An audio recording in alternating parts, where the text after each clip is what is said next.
ICAI દ્વારા જાન્યુઆરી 2026માં લેવામાં આવેલી સીએ ફાઇનલ પરીક્ષાનું પરિણામ જાહેર કરવામાં આવ્યું છે. આ પરિણામ અમદાવાદ કેન્દ્રના વિદ્યાર્થીઓએ રાષ્ટ્રીય સ્તરે ઝળકતું પ્રદર્શન કર્યું છે.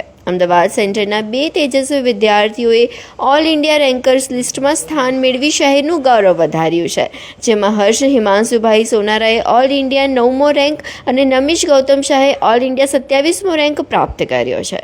હું CA Rinkesh Shah, chairman ICI Ahmedabad. મારી લેફ્ટ સાઈડ બેઠા છે એ central council member CA Purushottam Khandelwal sir છે. પુરુષોત્તમ સરની લેફ્ટ સાઈડ બેઠા છે ડબલ્યુઆરસી મેમ્બર જે સ્ટુડન્ટ કમિટીના ચેરમેન બી છે સીએ ફેનિલ શાહ.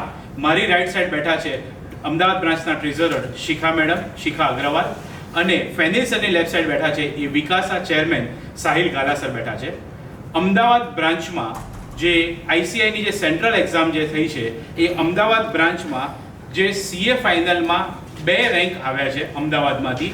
એક 9th રેન્ક આવેલો છે જેનું નામ છે હર્ષ સોનારા, અને ટોપ 50માં બીજો જે રેન્ક આવ્યો છે એ 27th રેન્ક આવ્યો છે જેનું નામ છે નિમિશ ગૌતમ શાહ. આવી રીતે અમદાવાદમાંથી 2 રેન્ક આવ્યા છે.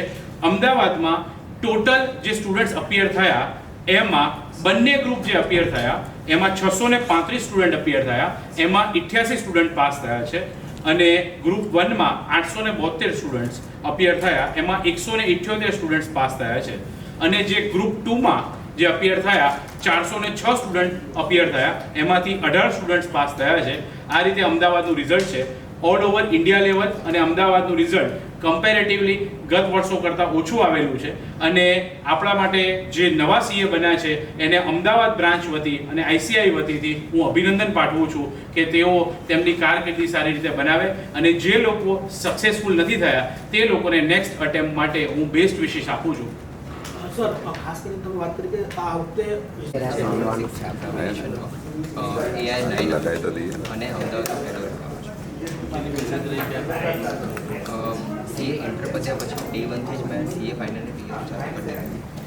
જે કેટલા ક્લાસીસ રોજ 3 કલાક સો 2 વર્ષ સ્ટડી અટેન્ડ કર્યા.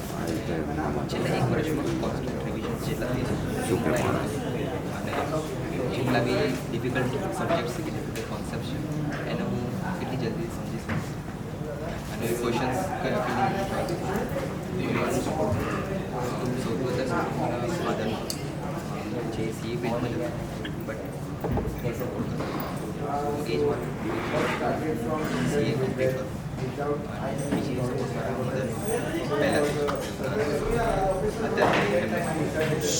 છે અને મારો સીએ ફાઇનલ જનવરી 26માં AR 27 આવ્યો છે અને અમદાવાદનો 2nd રેન્ક છે. કઈ રીતની સમગ્ર મહેનત અને રેન્ક આવ્યો એની શું કહેશો? મહેનત માટે મેં ક્લિયર કરેલું કે મારી એક્ઝામ જેમ સ્ટાર્ટ થાય એની પહેલાં હું બધા સબ્જેક્ટના લેક્ચર જોઈ દઈશ અને પાછળના 6 મહિના મારે ખાલી પ્યોર રિવિઝન અને સ્ટડી માટે ધ્યાન આપ્યું હતું. બાકી મહેનત માટે હું એ જ ફોકસ કરતો કે રોજના 10 કલાક તો કાઢવા જ છે અને કન્સિસ્ટન્ટલી જેટલું થાય એટલું 10માંથી 8નો ઇફેક્ટિવ આઉટપુટ નીકળવું જ જોઈએ. કઈ રીતે પરિવારનો સપોર્ટ રહ્યો, મહેનત કઈ રીતે?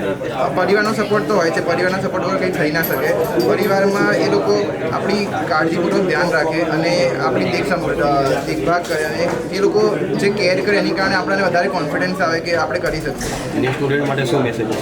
સ્ટુડન્ટ માટે એક મેસેજ છે કે હવે આઈસીઆઈ એમની પેટર્ન ચેન્જ કરી છે. હવે લોકો કન્સેપ્ચ્યુઅલ ક્લેરિટી અને વધારે ઇનડેપ્થ નોલેજ ચેક કરે છે, એટલે 100% કોર્સ કવરેજ કરવું પડશે અને કન્સેપ્ચ્યુઅલ ક્લેરિટીથી જ ભણવું પડશે.